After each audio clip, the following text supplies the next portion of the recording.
Bismillahirrahmanirrahim. Alhamdulillah dzil izzati wal jalal alladzi amarana bi ikhlasil a'mal. Ashhadu an la ilaha illallah wahdahu la syarika lahu dzul quwwati wal kamal. وأشهد أن سيدنا محمدا عبده ورسوله الموصوف بالجمال. اللهم صل وسلم وبارك على سيدنا ومولانا محمد المظلل بالظلال وعلى آله وصحبه وذريته وأتباعه الناجين من الضلال. أما بعد. Yang kita hormati dan kita cintai para habaib, para alim ulama, para muhibbin, hadirin dan hadirat rahimakumullah. Alhamdulillah, segala puji bagi Allah.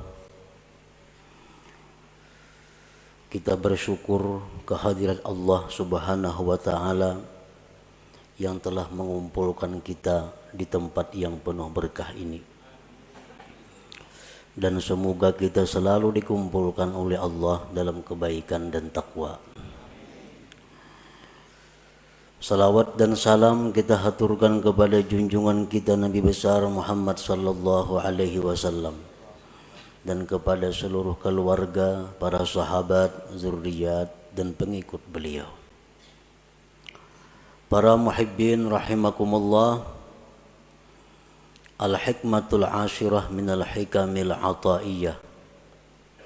Qala al-imam Ahmad bin Athaillah as-Sakandari rahimahullah wa nafa'ana bi'ulumi.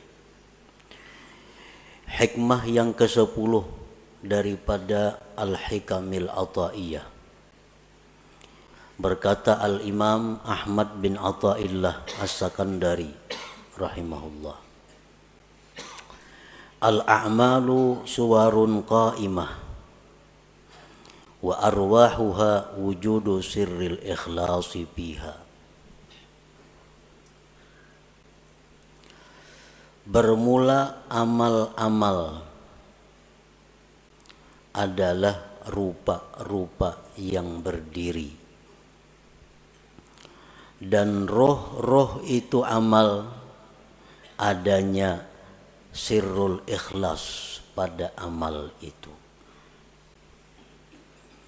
Nah, para muhibbin rahimakumullah, dimaksud dengan apa yang disebutkan oleh Al-Imam Ahmad ibnu Athaillah tadi adalah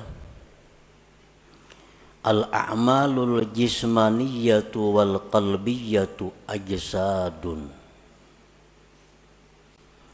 Bermula amal-amal, baik itu amal-amal berupa jismani seperti sembahyang, membaca Al-Quran, itu disebut amal jismaniyah. Ataupun amal-amal berupa qalbiyah, amal-amal hati seperti taubat.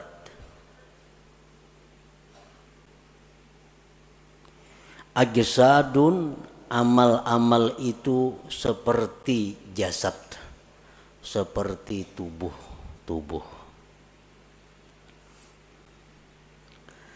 Wa arwahuha wujudul ikhlasi fiha, maka bermula roh amal itu adalah adanya ikhlas pada amal-amal itu. Fal ajsadu bila arwah sakitatun mayitatun. Bermula jasad dengan tidak ada rohnya, maka itu akan jatuh gugur dan mati. Wa kadzalikal a'mal, demikian pula amal-amal la qiyamalaha, tidak ada tegak dengannya illa biwujudil ikhlasi fiha, melainkan dengan adanya ikhlas pada amal-amal itu.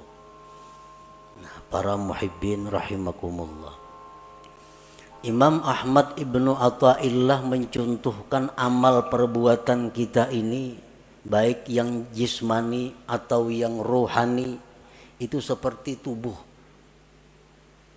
seperti jasad. Sedangkan rohnya adalah ikhlas. Artinya bahwa amal yang kita lakukan itu kalau tidak ikhlas berarti tidak punya roh. Jasad yang tidak punya roh itu akan dikubur, akan tidak bisa dimanfaatkan.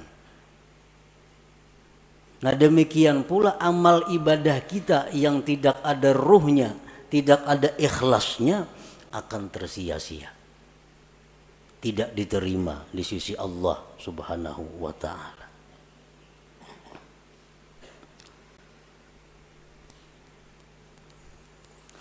Qala Allah ta'ala fi kitabihil karim, man kana yuridul ajila ta'ajjalna lahu fiha ma nasha' liman nurid thumma ja'alna lahu jahannama yaslaha mazmuman madhura.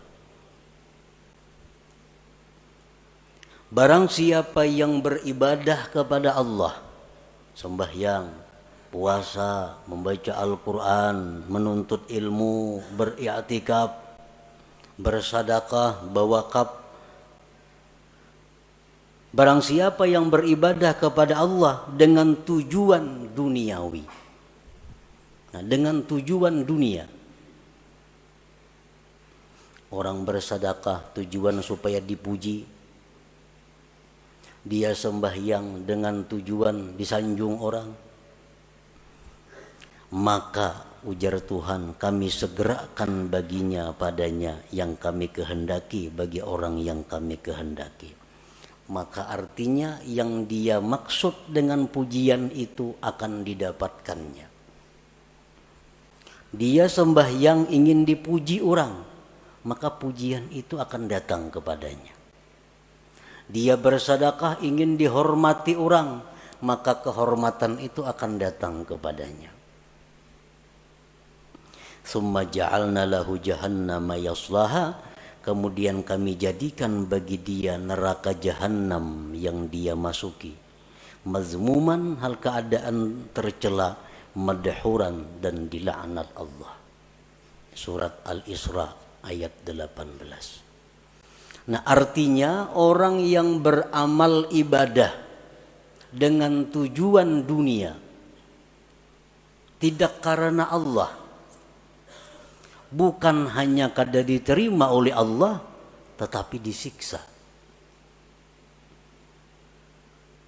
Faqad bayyanallahu ta'ala fi hadhil ayah anna man 'amila li ghairi wajhillah fala thawaba lahu fil akhirah wa ma'wahu jahannam.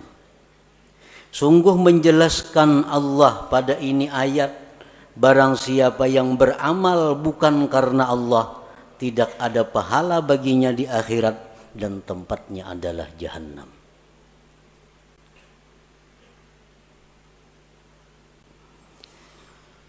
Para muhibbin rahimakumullah, Rasulullah sallallahu alaihi wasallam bersabda, innal abda la ya'malu a'malan hasanah fatas'adul malaikatu fi suhufin mukhtatamah fatulqa baina yadayillahi ta'ala fayaqulu alqu hadhihi as-sahifah fa innahu lam yurad bima fiha wajhi.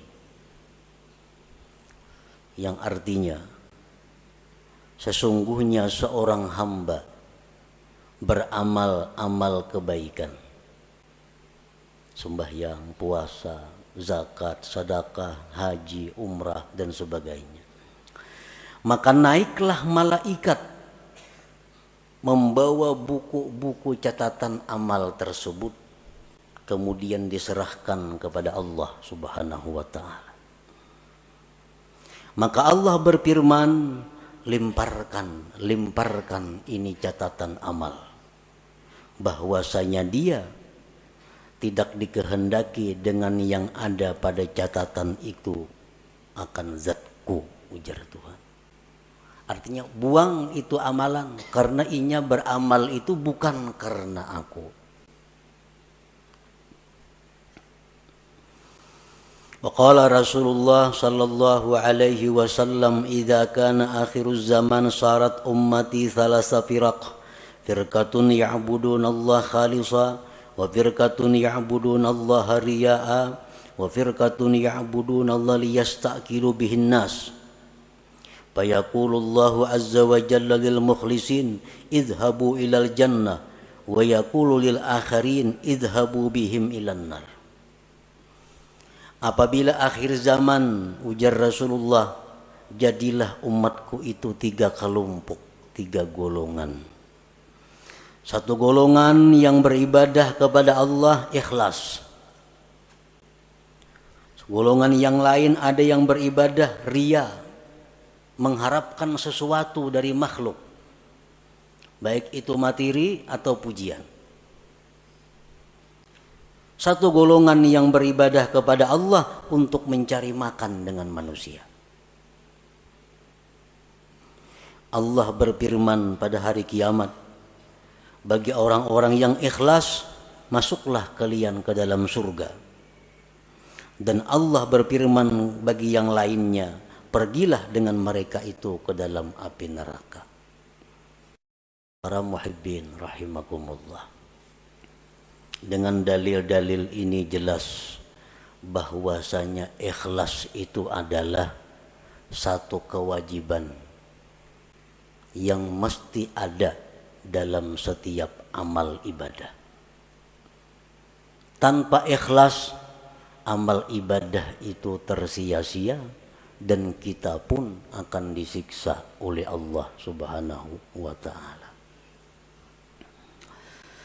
Nah, para muhibbin rahimakumullah, dengan demikian kita wajib belajar apa itu ikhlas. Dan kita wajib berusaha untuk bisa mendapatkan ikhlas itu, agar kita menjadi orang yang selamat di akhirat nanti. Nah, berbagai macam pendapat para ulama tentang ikhlas itu apa. Satu syekh mengatakan ikhlas itu ini. Ada lagi imam ini mengatakan ikhlas itu macam ini. Ada lagi seorang guru menyatakan ikhlas itu macam ini. Nah, kita ambil dari sekian banyak pendapat tentang ikhlas itu satu pendapat daripada para imam-imam itu. Al-ikhlasu ala salasi darajat. Ikhlas itu 3 tingkat. 3 tingkatan. Yang pertama disebut darajatil awam. Ikhlas tingkatan orang awam. Ini ikhlas sudah ada punya harga di sisi Allah, walaupun murah daripada tingkatan yang berikutnya, tapi sudah dihargai oleh Allah. Kita beribadah sembahyang, kita pakai ikhlas orang awam, itu sudah berharga, cuma harganya lebih murah dibanding ikhlas tingkatan-tingkatan yang berikutnya. Nah, ikhlas orang awam ini artinya adalah ifradul haq bi kasdil ibadah ma'a talabil huzuzid dunyawiyyati wal ukhrawiyyah ka hifzil badan wal mal wa sa'atir rizq wa dukhulil jannah wan najati minan nar. Ikhlasnya orang awam itu adalah mengesahkan Tuhan pada tujuan ibadah. Memang inya beribadah itu tujuannya adalah semata-mata karena Allah. Tidak ada karena yang lain. Nah, inya sembahyang karena Allah. Tetapi beserta meminta, menuntut bahagian-bahagian duniawi dan ukhrawi. Inya sembahyang karena Allah. Di samping itu, mudahan diluaskan Allah rezeki. Mudahan dipeliharakan Allah harta nang ada. Mudahan mati masuk ke surga. Mudahan terhindar daripada api neraka contohnya. Nah, ini sudah ikhlas untuk golongan orang-orang awam. Inya berzakat tunya karena disuruh Allah, perintah Allah. Tetapi inya ada minta kepada Allah. Dengan berzakat ini dia minta kepada Allah agar hartanya bertambah, hartanya terpelihara, hidupnya selamat dunia dan akhirat. Nah, ini ikhlasnya orang awam. Beribadah semata-mata hanya karena Allah, tetapi ada minta macam-macam dengan Allah. Baik itu urusan duniawi atau ukhrawi. Nah, ini sudah masuk ikhlas. Walaupun ikhlas yang paling rendah. Kita membaca surat Waqiah umpamanya. Membaca surah Waqiah karena Allah. Tapi ada harapan, mudah-mudahan diluaskan Tuhan rezeki. Nah, itu ikhlas ngarannya. Tapi ikhlas tingkatan orang awam. Inya membaca surat Tabarak, suratul Muluk karena Allah. Tapi mudah-mudahan dalam kubur selamat. Nah, ini ikhlas. Tapi derajatnya bukan derajat yang tinggi.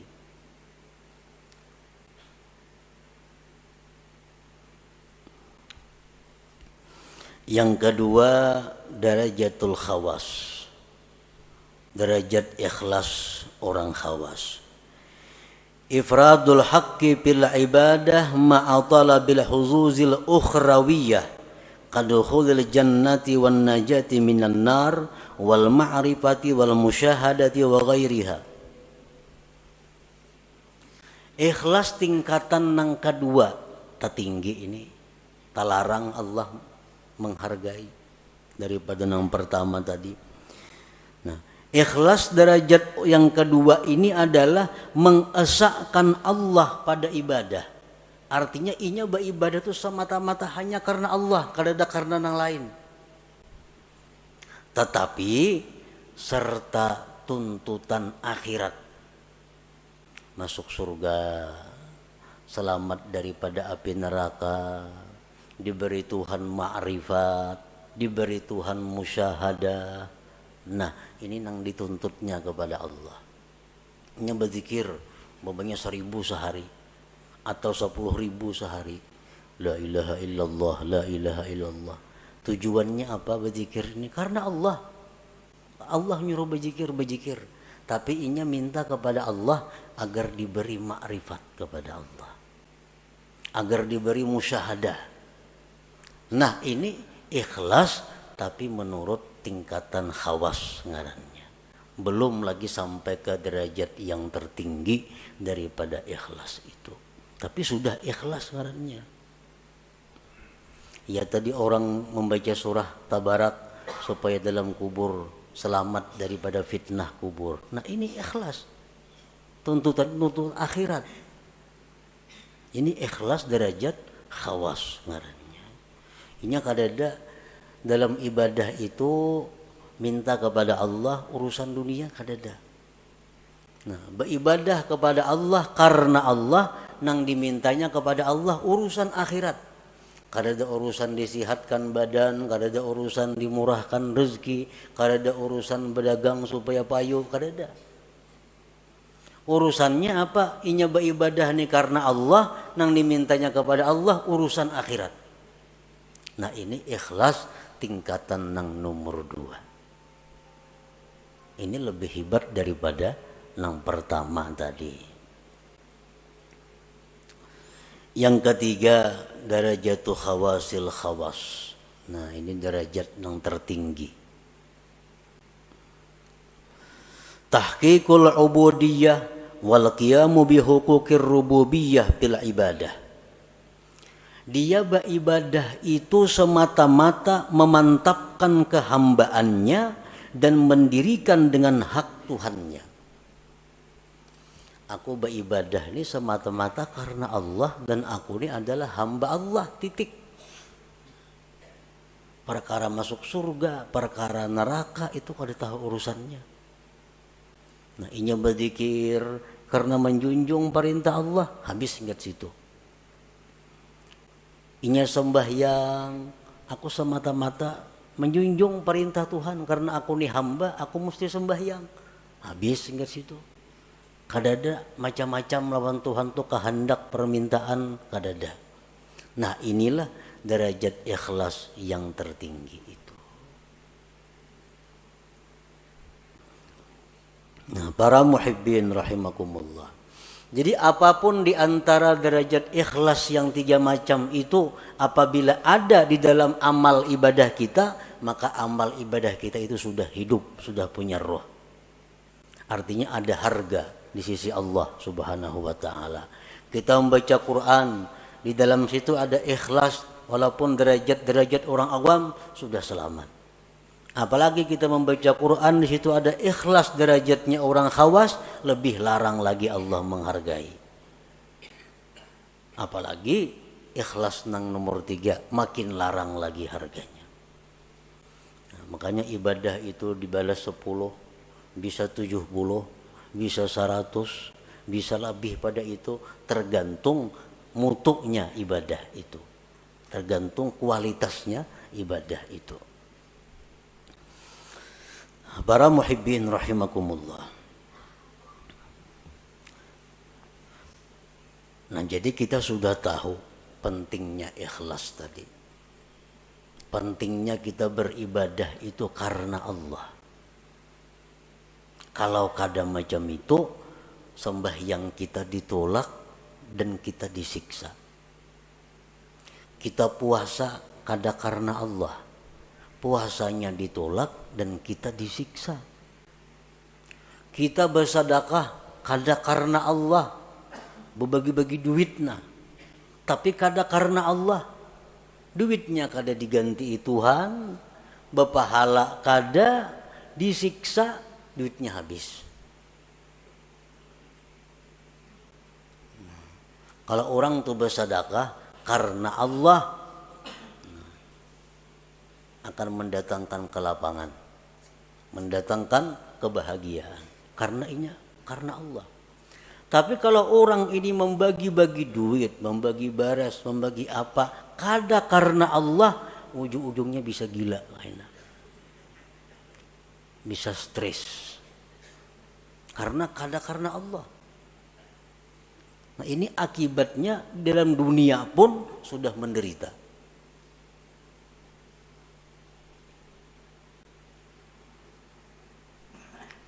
Jadi ikhlas ini bukan hanya perkara diterima kada diterima, disiksanya ini yang jadi masalah.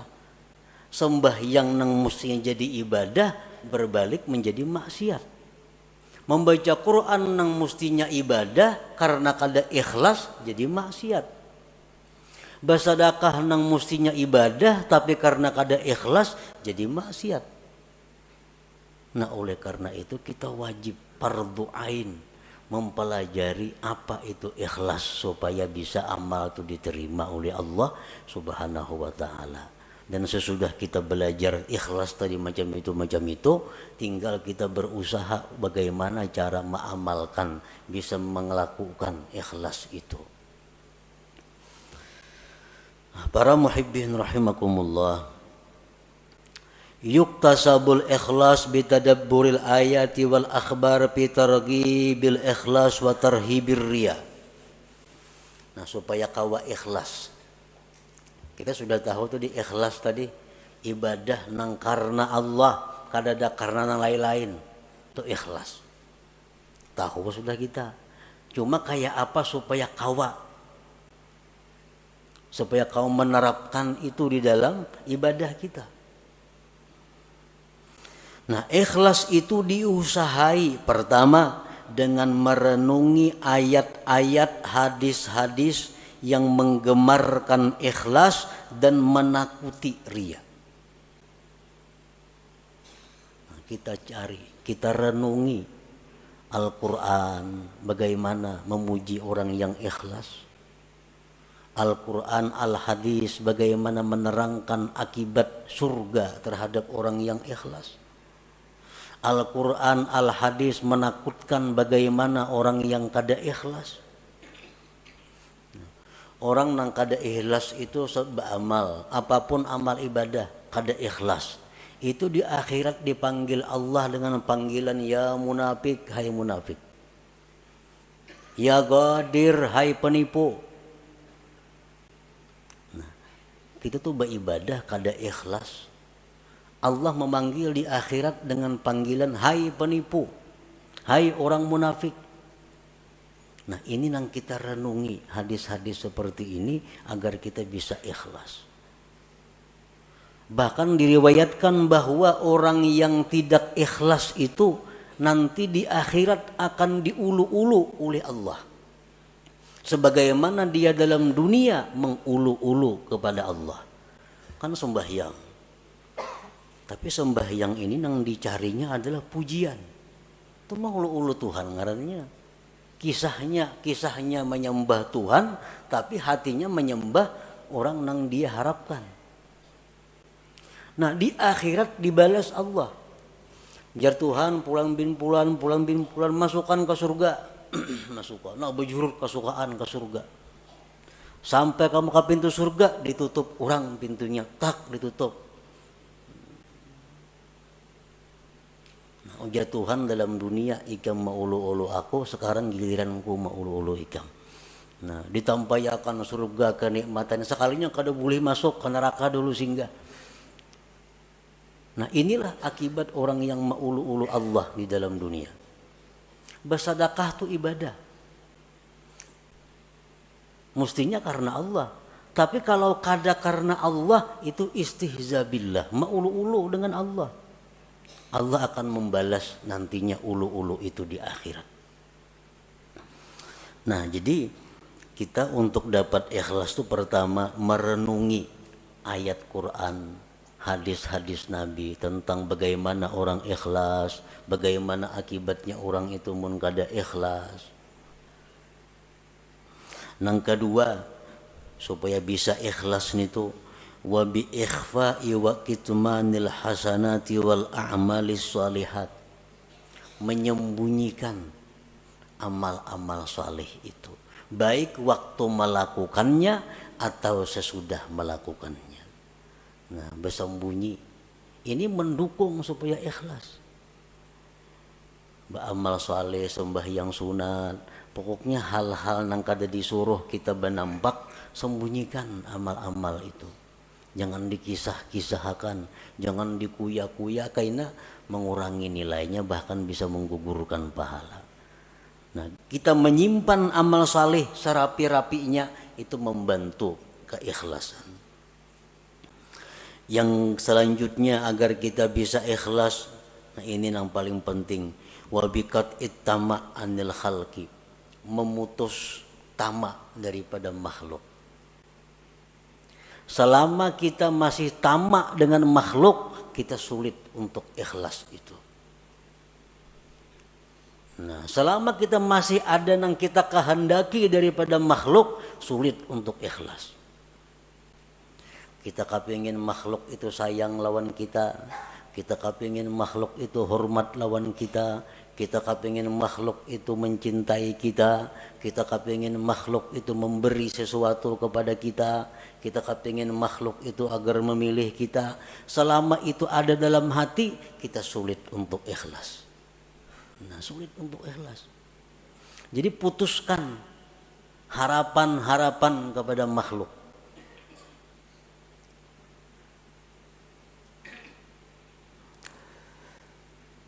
Wa bidawamir riyadhati wal mujahadah, dan juga dengan selalu latihan dan berjuang. Jadi ikhlas ini mesti dilatih dan berjuang. dikisahkan bahwa salah seorang salihin ini sembahyang berpuluh-puluh tahun hanya di saf pertama, sembahyang berjamaah. Saf kedua kada biasa, apalagi masbuk makin kada. Selalu di saf pertama. Suatu hari sidin ada talambat, padahal sudah 10 tahun lebih selalu di saf pertama sembahyang berjamaah. Suatu hari ada masalah sehingga datang ke masjid masbuk. Lalu ujar sidin, aku merasa supan masbuk nih, merasa supan karena mahir di saf pertama. Sekarang masbuk aku merasa supan. Nah, begitu merasa supan, lalu sidin menyimpulkan bahwa yang selama ini aku sembah yang di saf pertama itu adalah riya, bukan karena Allah. Buktinya aku hari ini supan sembahyang masbuk. Lalu ujar sidin, sembahyang yang sekian puluh tahun tadi aku qadha hari demi hari, aku hari demi hari diqadha. Nah, ini ngarannya adalah riyadhah wal mujahadah. Nah, kita sembahyang ada tadi asa ada riyanya, ulangi sembahyang biasa. Nah, di rumah surangan sampai bujur-bujur murni sembahyang kita. Kita tadi berzikir, kita tadi membaca Quran di tengah orang banyak. Tadi rasanya asa ada riya nih. Kayaknya di kamar buliki sorangan membaca. Nah, ini riyadhah wal mujahadah untuk mendatangkan ikhlas ke dalam diri kita. Nah, kemudian lagi supaya bisa ikhlas itu adalah waddu'a ilallah ayyarzuqahul ikhlas. Lawan Tuhan minta, Allahumma rizuknil ikhlas bil a'mal. Ya Allah, berikan aku ikhlas pada amal-amal. Ini perlu lawan Tuhan, karena kalau Allah memberi satu mat saja. Allahumma rizukni al ikhlasa bil a'mal. Ya Allah, aku minta ikhlas pada segala amal. Selanjutnya lagi yang mendatangkan ikhlas adalah suhbatul mukhlisin, bakawan lawan orang-orang ikhlas. Mun bakawan lawan orang nang katuju riya, menjangkit katuju riya juga. Kawani orang-orang nang ikhlas, maka itu akan membawa ikhlas kepada diri kita. Wal iktifa bi ilmillahi ta'ala, dan ikhlas itu juga didatangkan dengan merasa cukup dengan ilmu Allah, merasa cukup dengan tahunya Allah. Aku nih beramal, bila Tuhan tahu saya kung cukup dah, yang lain biar kadang tahunya. Nah, ini iktifa bi ilmillah. Bila kita kau macam itu, ikhlas. Aku beribadah, kada penting manusia, kada penting orang lain tahu. Bila Allah saya kung tahu cukup sudah. Nah, jadi itu jalan-jalan untuk mendapatkan ikhlas tadi. Nah, para muhibbin rahimakumullah. Qala ba'duhum man amila arba'atan biduni arba'atin lam yantafi bi'amali. Barang siapa yang beramal, berbuat 4 perkara tanpa disertai dengan 4 perkara yang lain, maka dia tidak akan bisa mengambil manfaat dengan amalnya. Yang pertama, al-khawfu biduni hazar. Takut tapi kada waspada. Takut tapi kada menghindar. Ini sia-sia. Takut kepada Allah tapi parak lawan maksiat. Kalau takut kepada Allah itu jauhi maksiat. Bagaimanapun kita takut kepada Allah tapi kada berjauh dengan maksiat, itu kada bermanfaat takutnya itu. Yang kedua, ar-raja biduni talab. Mengharap tapi kada mencari. Mengharap rahmat Allah di bakalumbun di kalambu. Mengharap rahmat Allah itu baudo, sembahyang, ambil tasbih, berzikir. Nah, ayo mengharap rahmat Allah. Kalau mengharap tapi kada mencari, maka mengharap itu sia-sia. Yang ketiga, al-istighfar bidurin nadam. Minta ampun tapi kada menyesal. Astagfirullah, astagfirullah, astagfirullah, astagfirullah, astagfirullah. Tapi dalam hati kada ada penyesalan berbuat dosa. Istighfarnya sia-sia. Mestinya kita mengucap astagfirullah itu di dalam hati ada menyesal terhadap dosa yang dilakukan.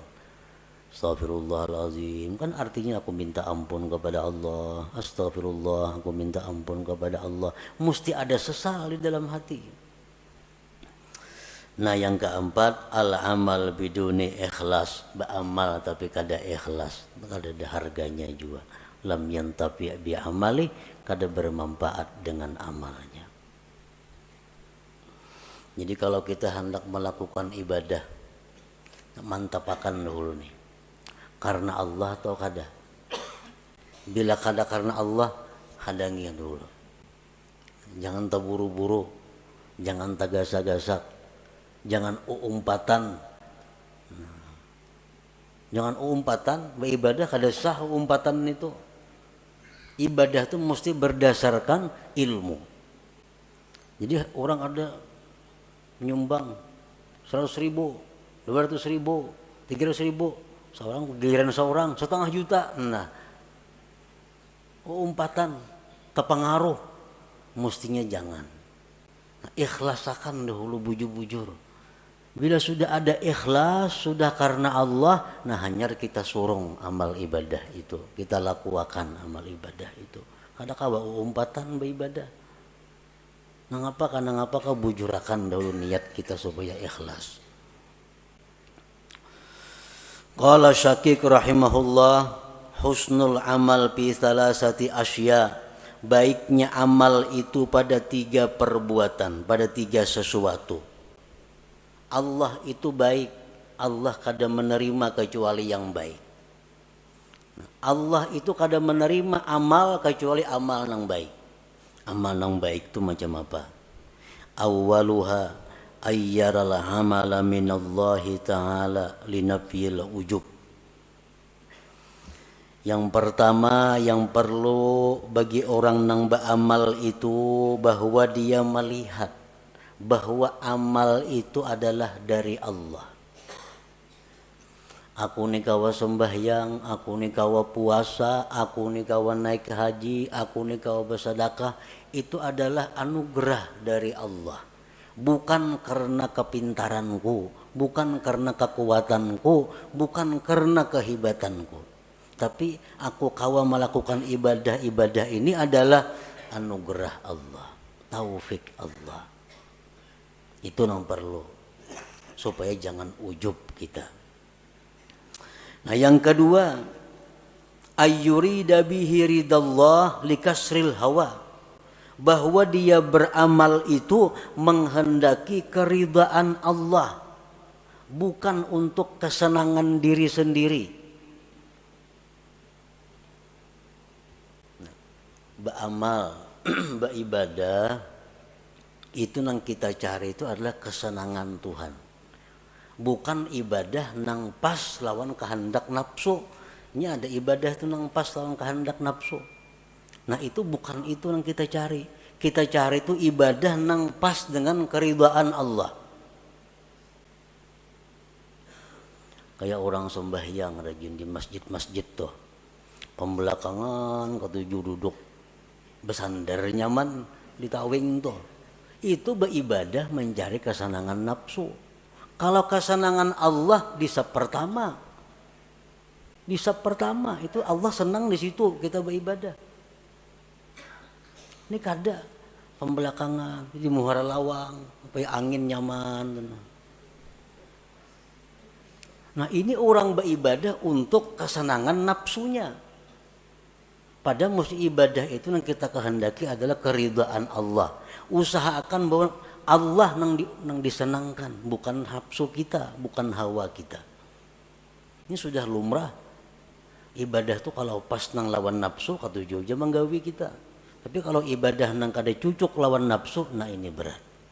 Padahal ibadah itu kita kehendaki adalah keridhaan Allah, bukan keridhaan nafsu kita. As-salis yang ketiga, ayyabtagiyas sawab minallah, bahwa dia mencari pahala itu dari Allah, linafi riya, untuk menolak riya. Kita beribadah mencari balasan itu lawan Allah, supaya jangan riya. Bila mencari balasan lawan makhluk, nah itu riya ngarannya. Bila riya, ibadah kada diterima dan kita bakal disiksa. Kita minta kepada Allah bahwa dengan ibadah ini, kita ibadah ini melakukannya karena Allah, dan kita minta supaya kita jadi orang yang mulia. Nah ayuha, tapi yang diminta asal Allah. Kita beribadah membaca Quran karena Allah, dan mudah-mudahan Allah buka pintu rezeki seluas-luasnya, boleh aja karena kita minta kepada Allah. Nah kita beribadah kepada Allah sambil mengharap agar makhluk-makhluknya mencintai aku. Ayo kata Bapak, asal yang diminta kepada Allah. Nah kalau kita beribadah untuk cari perhatian kepada makhluk, nah ini Allah nang marah. Ini Allah nang marah. Kita beribadah supaya inya hormat kena lawan aku. Nah ini kita beribadah supaya kena inya memperhatikan lawan aku. Makhluk nih. Nah ini nang dimaksud nang kada boleh itu. Bahwa ibadah kita ini tapi tujuannya adalah kepada makhluk Allah. Nah bila ibadah yang demikian itu ada pada kita, maka ibadah itu macam orang mati. Arti orang mati apa? Dipatak, dikubur, tidak bisa dimanfaatkan apa-apa. Nah ibadah yang ikhlas itu adalah ibadah laksana jasad yang punya roh. Jasad yang punya roh adalah jasad yang bergerak, yang bermanfaat. Nah ibadah yang punya roh, ikhlas adalah ibadah yang bisa kita ambil manfaat baik di dunia dan di akhirat. Nah kemudian hikmah yang ke-11. Ila hadratin Nabi sallallahu alaihi wasallam, al-Fatihah. Iyyaka na'budu wa iyyaka nasta'in, ihdinas siratal mustaqim, siratal ladzina an'amta 'alaihim. Ya Allah biha, ya Allah biha, ya Allah bi husnil khatimah, ya Allah biha, ya Allah biha, ya Allah bi husnil khatimah, ya Allah biha, ya Allah biha, ya Allah bi husnil khatimah. فيا أيها الرجل منه شفاعة صلوا عليه وسلموا تسليما.